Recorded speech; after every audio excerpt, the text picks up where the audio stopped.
Power Moves with Dr. Gladney, the show that the world has been waiting for. Dr. Gladney is the world-renowned emotional wellness expert, CEO of 24 Karat Speakers, author, and power mover. Each episode will feature extraordinary guests who've created success by making moves that led them to their power. Put on your seatbelt and get ready for the ride of your life as you are inspired and motivated to move to your greatness. Hello to everyone out there. This is Dr. Gladney, Dr. G, Power Moves with Dr. Gladney. And thank you for joining us for another episode. I am all about power. This show is about power, making power moves. I am the emotional wellness doctor who I have been for the last 30 years, as well as I am the CEO of 24 Karat Speakers. It is a speakers agency for premium speakers who are women of color. And with all of that and all the power moves that I've made in my life, I want to bring to you other powerful people that have made those power moves that have defined their life. So this show is entertaining as well as informative. And it's all about helping you and motivating you to make your power move to get to your destiny.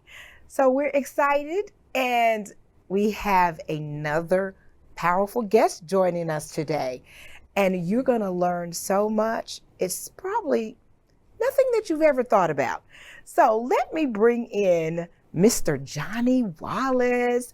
Welcome to our show, Johnny. It's glad to be here. Thank you so much for inviting me. Absolutely. Now, your story is just fascinating to me. Mm-hmm. So I want you to just kind of begin and tell the story about how you have made these power moves and amassed your success. So How did you get started? Well, I'm originally from Indianapolis, Indiana. I came here in 1985 from Indianapolis. I was transferred here with my job with General Motors. Okay. And so I came here August 85, February 86, I was laid off. I was laid off for 2 years. The first year I got 95% of my pay. The second year I couldn't buy a job. Wow. So I was teaching tennis from 8 to 11, and from 11 to 1 I watched the soap every day. Oh, wow. Wait, which soap? Just Young and the Restless, One Life to Live. Okay. You know, 'cause I would teach tennis from 8 to 11, and so I would go home and just chill for those couple hours. And living on $900 a month unemployment. Wow. And so I was watching TV, why they living better than I'm living? And I don't know where it came from, but it said attitude. And I pursued that word. And everything prior to that, people told me was a lie. You can't do this, you can't do that. Right. It's all about attitude. Right. So I pursued that word, and I had $10,000 when I sold my house in Indianapolis that I didn't touch. Okay. So I said, I want to get into something that managed itself. So I came up with vending. So I did. You came up with vending? I came up with the concept. I didn't come up with vending. No. Just how to get into the vending business. Okay. So I said, I want to get into vending. So I did a research on the vending business for 6 months. So I got involved with it, and then I started with 2 machines. So that 2 machines turned into 800. Okay, audience, you have, listen. This is some important stuff already. Right. So I'm trying not to interrupt him because there's so many good nuggets that I want to grab in here. First, you said you had money that you didn't touch, even though you were living off of a $900 a month income. Yes. So you had money that you didn't touch. Right. You grabbed onto a word. Mm-hmm. And that word was attitude. And you studied that word, even though all of us know what that means. Yes. And so you studied the word attitude. Mm-hmm. And you wanted something that would run by itself. What made you think about vending machines? Well, I wanted something that could manage itself. Right. If you think about a vending machine, once you place it and fill it, it manages itself. I mean, it works 24/7. But did you go to a lot of vending machines? Because I don't know that would have come to my head. It just came to my head, and it's like Wow. I wanted something that can manage itself, and I just came up with vending, and from that point, I kind of grew. I started with 2 machines. That 2 became 4. That 4 became 20, and then went on and on. Wow. That's wow. Okay, so you started out with 2 machines, and now you said 800. 800. Okay. Well, you know what? That's mind blowing. I'm just telling you, something that's running by itself, because we all go to vending machines. Right. And so when you say you have 800, explain to the audience, what does that mean? Well, we do accounts from DFW Airport to Home Depot to now we got different airports, a lot of places, colleges. Just various places we do vending. So how do you listen? This is so fascinating to me. How do you get the airport? Well, what happened was before that, I got that attitude. So what I did was pursue that word attitude. Yes. And then what I realized, I had to change my circles. So the people that I would hang around, I couldn't hang with them anymore because they weren't about growth. Wow. And so I had to totally change my attitude. So, Wait. Okay, so I'm sorry. Go ahead. I'm sorry. I'm telling you, you are saying some powerful stuff. Yeah. So when you change your attitude, you realize you had to change your circle because they were not about growth. Can you help people understand what that looks like? How did you know they were not about growth? Well, because I would go to different seminars. Well, in the state of Texas, we have something called TMVA. That's Texas Merchandise Vending Association. So everything that we have on is an industry. So vending have its industry of association. So I got involved with that association, and it helped me to grow as well. Okay. Yeah. So I kept growing with the association, getting more accounts. So as I can continue to grow, so now I'm taking on employees. Okay. So I went from myself filling vending machine to 1 employee. And that 1 turned to 4 because it's a lot of vending machines to be filled. Absolutely. Yeah. So your employees are actually the ones filling the vending machines. Yes. But so I want to go back to, how did you change your circle of people when you realized they were not about growing? Did you call them up and say, I can't hang out with you anymore. You're not trying to grow. Well, what did you do? Remember I said earlier I was living off of $900 a month. Yes. And prior to that, I loved to snow ski and I also loved to play tennis. Okay. So I couldn't do those things because I didn't have the resources to do it. Okay. So what I did was the people that I hung around didn't go in the club and different things, didn't do those things. Okay. And I know financially I had to be able to create income. And then also when I did that study of attitude, if you do your homework, most people start small. Yes. Yes. All business starts small. You look at Microsoft, I don't care what company, they started a 1 man in a garage, like I started my garage, and grew from that point. Right. So you started your company in your garage. In my garage with 2 machines. With 2 machines. So where were those first 2 machines? I got an account called, it was Mercedes-Benz Warehouse. It had 60 employees. Okay. It was in Arlington. So they gave me the opportunity to set machines. My second big account was Proline Corporation. Oh, wow. Back in the day with Proline. Yes. Yeah. So this is going on my 35th year being in the vending business. Wow. In the Dallas-Fort Worth. So I got involved with TMVA. I got involved with, the political thing, Central Royce West, doing things in my community. Mm-hmm. His program with his kid, Dr. Henry Conrad. Yes. I got involved with that program. For 20 years, I had the kids in my house. We did a barbecue for every August with the kids. Wow. And we're going to definitely talk about that because so much of your journey was very intentional. Mm-hmm. And you thought about this. When did you realize your greatness? Well, it's ongoing.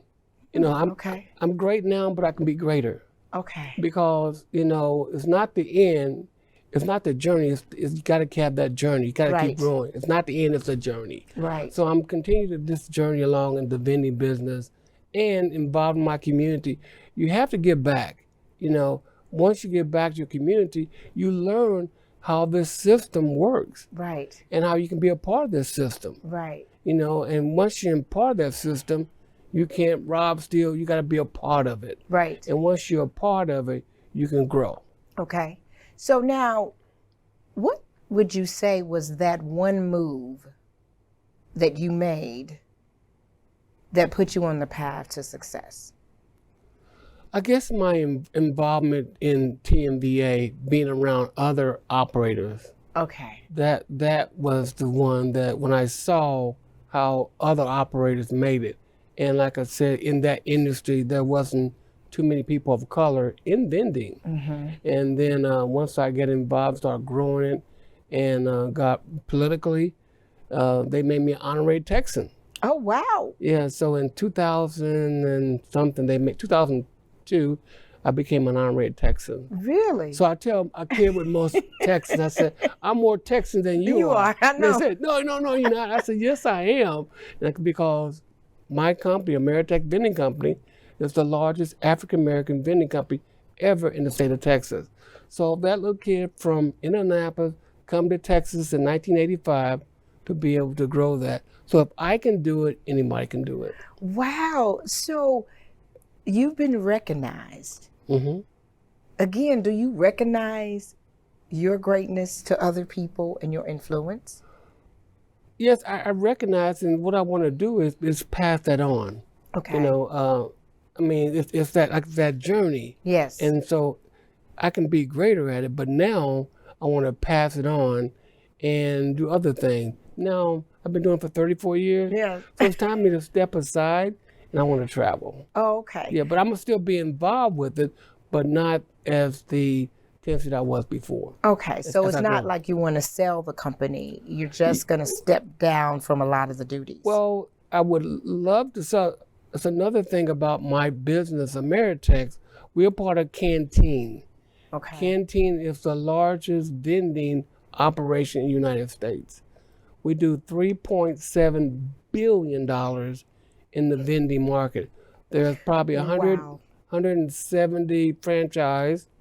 I am the only African-American franchise in the entire United States Wow. with Canteen. Okay. So, He is breaking records. He's setting the bar. And you know what? A lot of times when we think about how to make our money grow or how to make a move, mhm. like I said, my mind would not have gone to vending machines. Yeah. That a 24-hour day, somebody's always getting a bag of chips and somebody's always getting a candy bar and somebody always needs something Mhm. everywhere. And when you think about it, vending machines are everywhere. Everywhere. And it's just, and to be the only African American, why do you think that is the case? And that's not something that people of color think about. Well, I figured out what happens here is that, like I said earlier, that everything we have on is an industry. Everything in this room is an industry. Yes. We're not involved with those industries, from the manufacturing to the raw product to, like the vending. Like there's so many services that we can perform that grows. Right. Like I was saying, people don't realize how much money's in vending. And then another thing I want to do, I want to be in something, I want to make money while I sleep. Yes. Well, everybody dreams about that. It's like, what can I do to make money while I sleep? Mm-hmm. And in my industry, and as a speaker and as an emotional wellness doctor in the field of psychology, I'm thinking, now I can't be helping people all the time. Right. So it makes it, pretty cut and dry. And then, creating books and courses and things like that.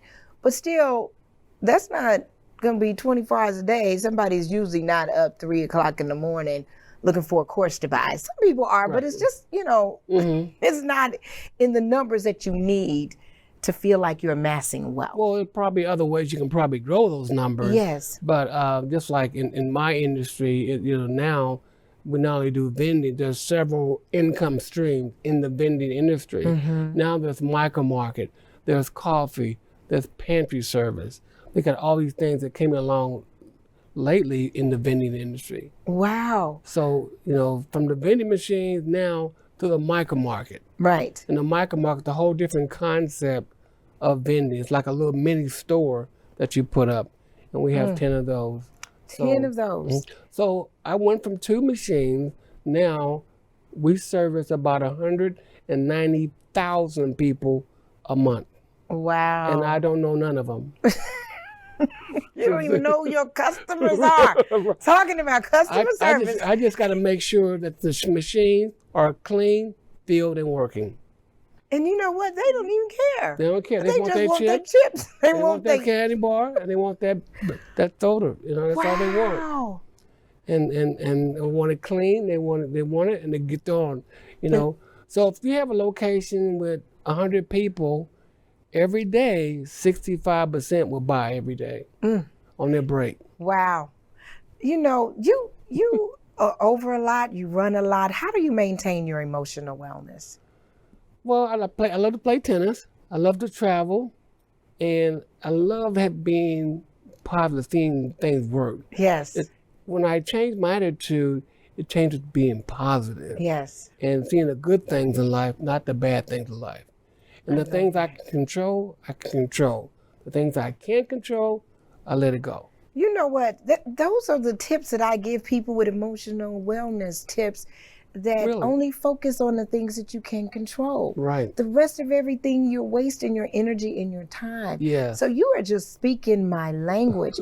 Now, we have got to get back. I'm sure one of the ways that you also maintain your emotional wellness is you spoke earlier about giving back. Yes. So please share with us. I saw some of the ways that you give back, and you have, over the past 10 years, you have had up to 100 college students that you have at your home. Tell us about that program. That is phenomenal. That's a thing under Dr. Kennedy Conrad. It was done before Senator Royce West. Senator Royce West picked up the program and kind of ran with it over the years. Okay. So when he picked it up, he asked me to have the kids over at my house for like a barbecue. And what they do, they play games, they give scholarships away. And so that's one of the events that he had during the summer for his kids. So you give the scholarships away. So where do you get the money for the scholarships? No, he gives the scholarship away. I just perform a venue for the kids at my house for one of the events. Okay. He have a scholarship thing he performed. He also have the picnic that we perform, or barbecue, not picnic. Right. Barbecue. And so we do that, and then involved with different boards. I've been on board of DIFA. I don't know if you heard of DIFA, Design Interior Foundation Fighting AIDS. I hadn't until I read your bio. Okay, I was on that board for 8 years. Okay. And that's a board about people with AIDS. Yes. And how we raise money through fashion to give back to the ASO, AIDS service community. Okay, through fashion. So you do fashion shows and all of that? They do tremendous fashion shows. It's probably one of the best fashion show in Dallas-Fort Worth. Really? It was how can I get an invite? Well, you just missed this last show, but it's every probably April and May. Oh, really? So it's once a year? It's once a year. That's called the House of DIFA. Okay. And but they have several other events in the year. They have Burgersy and Burgersy where you drink wine, and they have burgers with wine and stuff like that. They do burgers and wine. Burgers and wine. So they have all these nice events to raise money. Okay. And then they turn around and give that money back to the AIDS community. 24 Karat Speakers is an elite speakers agency that represents women of color. Our agency offers boutique services to our buyers and speakers that include powerful speakers, training, product development, and client management. Our world-class speakers are experts in content and messaging and are uniquely trained to motivate audiences and excite the brain for impactful learning. Colorful women, powerful messages, changing the world. To hire one of these amazing women, go to www.24caratspeakers.com and let us help you create your world-class event. And you sit on several other boards. I see you also sit on a board where you speak to 8th graders. So tell us about that. That's called Best Southwest Scholars. Okay. And when you go in and talk to 8th grade students, the importance of staying in school. And they have no clue about the importance of education. Right. To include about how our society works. You know, so you tell them, you know, if you don't stay in school, where you gonna get a job? McDonald's, the mall. Yes, yeah. And then, okay, we'll do a budget for you, what it costs for you to live. They have no idea what that budget takes to be able to income you gotta take. So once you do that, and that's the importance of staying in school. Like a lot of kids want to say, well, I'm gonna play football, I'm gonna play basketball. Yeah. I said, how many basketball teams are there in the United States? Oh, it's a bunch. I They don't said, even there's know. only like 28 teams, and then you only play in one position. Yes. You're gonna play either, you know, forward, center, or whatever you're gonna Guard, play. yeah. And if you get hurt, then you're out. Yes. So you have better chance of hitting the lotto than playing NBA. But we put so much stock in it, and then we don't have anything like a secondary education to Right. be able to do and step back on. So why the 8th grade? Why do you, I used to be a teacher. I taught middle school and mainly elementary, and a brief stint with middle school. Why target the 8th grade? Well, that's before they start going, you know, you want to get them at that age. Yes. So they can probably start working to stay in college or some type of additional education. They have no clue. So these people, the HK students. Right. Yeah. So, Wow. That's amazing. Like I Yeah. said, you do a whole lot. So we need that program all over the Metroplex, because that's one of the biggest problems that we have. Yes. You know, how the United States system works, it's once those kids get out of college, they got to find some place to work. So you got to have kids that are trainable Yes. to be able to move my business forward. Yes. If they're not trainable, how can I service my customers? So do they get fascinated and open up their mind because they never thought about vending machines? Well, the vending or any other business. Yes. Because it's not in their circle. Yes. And when it's not in their circle, they only think in that circle.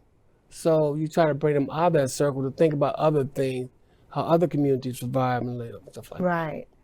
So now, what kind of advice would you give? What would you say that people should avoid doing on their journey to success and trying to make their power move? What should they avoid?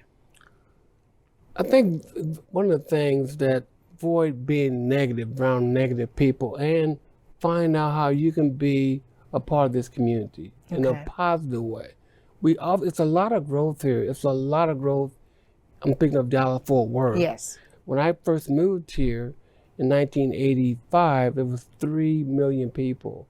Now there's almost 7.5 million. Yes. So if there's a lot of growth in this doubled. community that you can grow. And there's a lot of business opportunities. There's a lot of people you can service in that 7 million people. Okay. You just got to find the right thing for you to where you want to grow and what you have a passion about. Okay. So You know. that's the thing. Yeah. So they should avoid negativity and avoid negative people and avoid a negative attitude. And then whatever business you want to get into, find the association and be a part of that association. Okay. Well, do your business plan quite naturally. Yes, yes. And find out what the profit is and what you can grow that business. Because you can't grow every business. I mean, you got to know what the profit and loss statement is and stuff like that. So it's really important because I saw that your background, actually, your degrees, talk about that, because does that help you in relation to your business? It's funny that you asked that question, because when I went to college, it was industrial because I was in the Midwest. Yes. Worked for General Motors. And Yes. everything. So when I came here and started my own business, there were several classes that I really enjoyed. One of them was economics. Okay. And so when I started doing my business plan about the vending, it all kind of tied in numbers. I always talk about numbers because that's how I drive. I need the vending, I need numbers. I need people to hit those machines Right. or whatever we're selling. It's all about that number. So, and then how we play in the vending business in this market. You liked economics. I hated that class. Really? Did. I love it. I mean, because I was majoring at the time in elementary education. And of course, in my brain, it was just a course that you had to get through. And I really wish I would have paid attention, understanding that the economy impacts everything. Yes. And I didn't, so I didn't do well. I think I got it. That class, I think I had to take it over.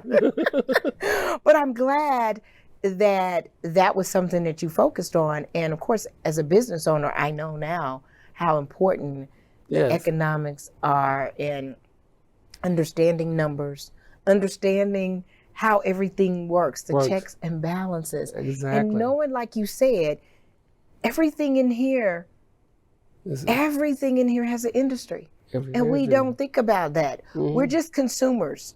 We have been taught to be consumers and to consume. Somebody had to create the model for the mugs, the ceramics. Somebody had to create this plant.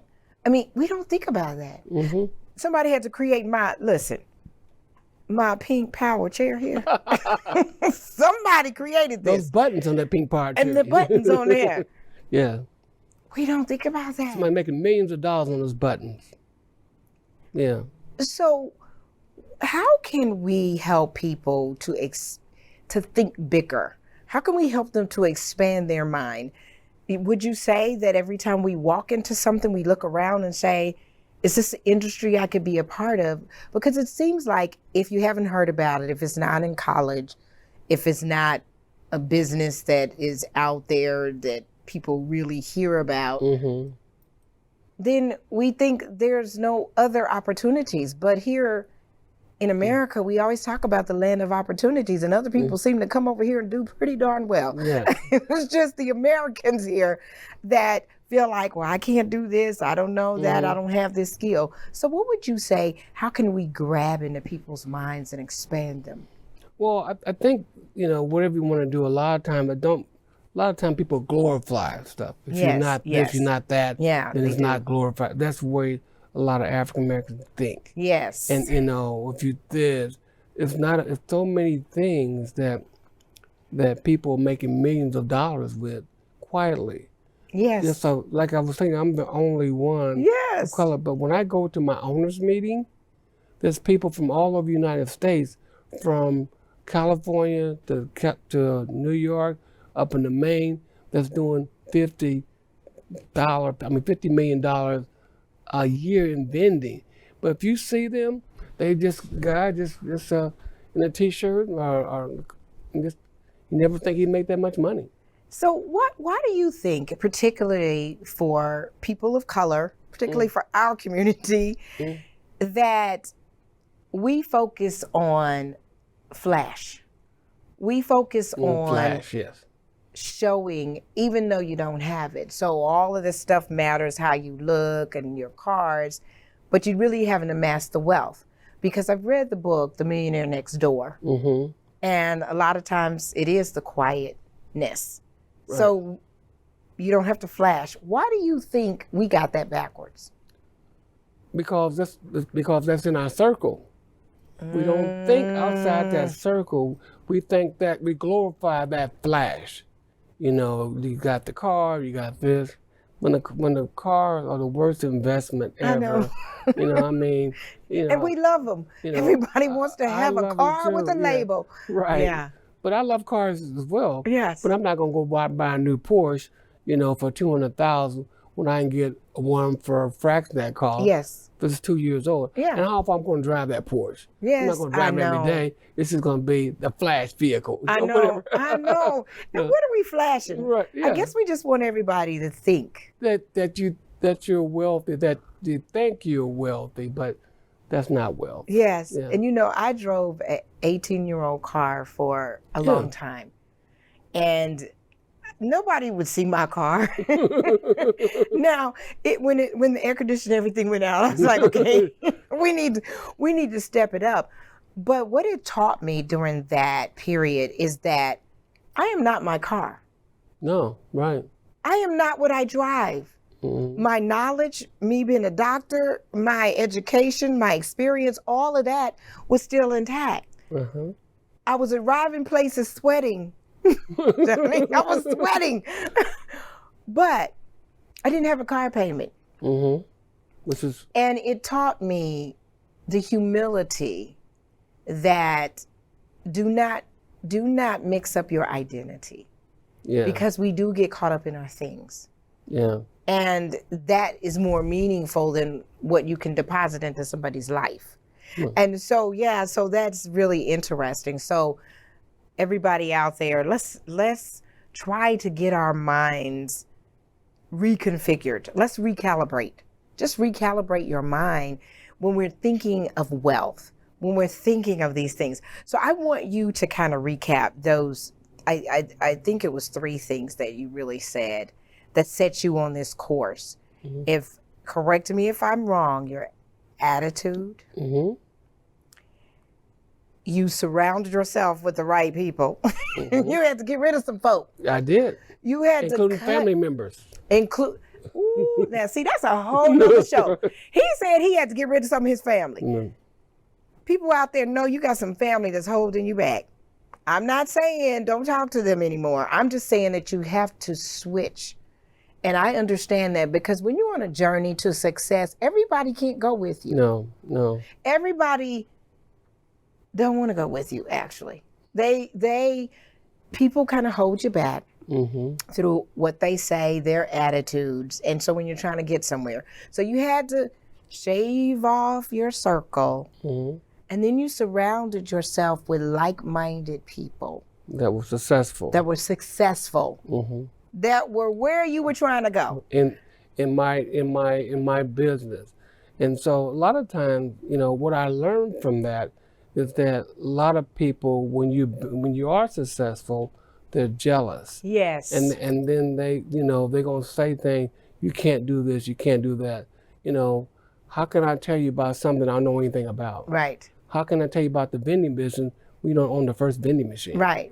And so unless you get in that industry or whatever industry you're in to learn it, and then someone tell you can't succeed in it, it's a lie. Right. I'm not gonna say it's not easy, but you have to put the effort forth. Mm-hmm. You got to step out there on faith. Absolutely. And I think the final thing I've always wanted to say is time. If you don't utilize your time, it's gone. Right. It's gone. And I tell all of my clients, the thing that separates any of us, we all get 24 hours a day. Yes. So we all are equal. Everybody on the face of this planet gets 24 hours a day. Mm-hmm. What makes the difference between our journey is what we do with our time.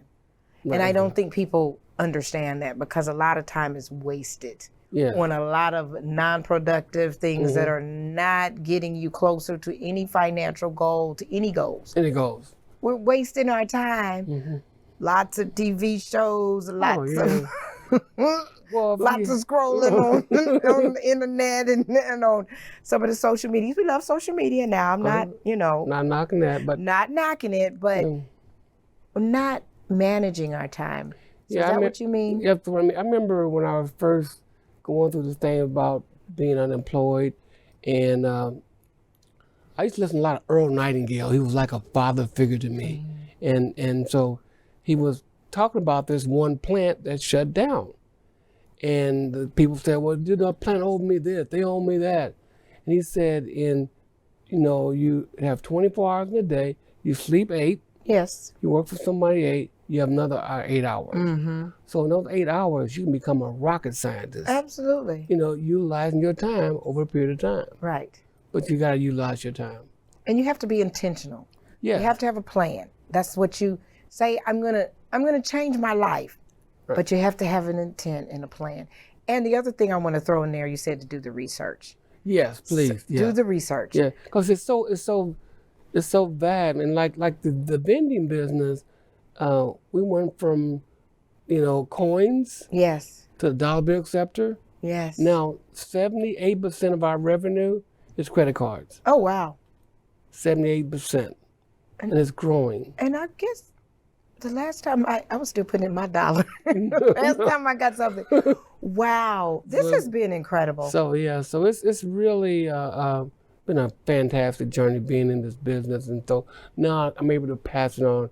But I want to pass it on to someone that of color Yes. that I can mentor to maybe buy my business, Yes. and then they can move on, because being a part of that franchise has been very helpful to me. When you're a part of somebody that's $3.5 billion in a market, that's changed the thing, and so that's some big numbers. That's some big numbers. Yeah. So that's what's your next. I was going to ask you in the closing, what is your next? So that's it. You mentioned earlier that it's time to kind of transition out. Mm-hmm. So you want to mentor someone. I like to mentor someone that to be able to stay in the business, because there's not too many people of color still in the business. Yeah. But someone who really want to be able to do this. Yes. Now I have the resource to show everybody everything about the industry. Yes. Facts, figures, and numbers. Yes. And we have an owners meeting once a year where, like, I just got back from Florida, and they, we just learn everything about the industry, what's changing, how much dollar, who our competitors are. And how we as a canteen franchise come to the marketplace and dominate. Wow. So that's a team I want to be a part of. Yes, absolutely. Absolutely. Yeah. Tell the audience your website and how they can find out more information. Okay, it's www.AmeriTexVending.com. That's my website. Okay. And so I've been doing that. We've been doing that for 34 years. This is wonderful. You have a wonderful story, and we are so delighted that you joined us today. There's so much information here. I hope you all have grabbed onto this. Relook at this, rewatch it, get your pen and paper ready, take notes, because the way you get to your destiny is you're a lifelong learner, and you continue to learn and continue to grow. Yes. And you keep that channel open. So again, I'm so delighted for you to come to our show and share all of your wisdom and knowledge, and much success on your next. And to all the audience out there, we are so excited that you joined us for another Power Moves with Dr. Gladney. We're always going to be bringing you fantastic, powerful guests that will motivate you to move to your greatness.